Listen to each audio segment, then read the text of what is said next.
وقبل ما نبتدي الوصفات بتاعتنا بنعمل فقرة النصايح والحلول. هي حاجة بسيطة خالص ولكن مهمة، في كتير مننا مش بياخد باله منها.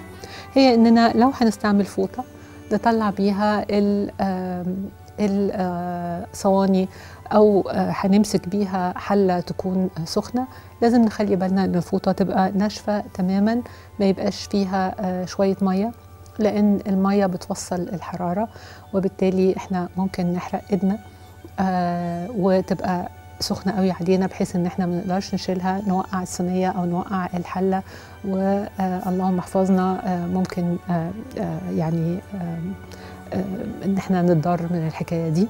فمهم جدا ان احنا لو هنستعمل فوطة نطلع بيها صواني من الفرن او نمسك بيها حلة سخنة، لازم الفوطة تبقى ناشفة تماما، ما استعملناهاش خالص ان احنا ننشف فيها ايدينا او ننشف فيها مواعين، علشان السلامة مهمة جدا. دي اهم حاجة في المطبخ، ان احنا نحافظ على سلامتنا فيه.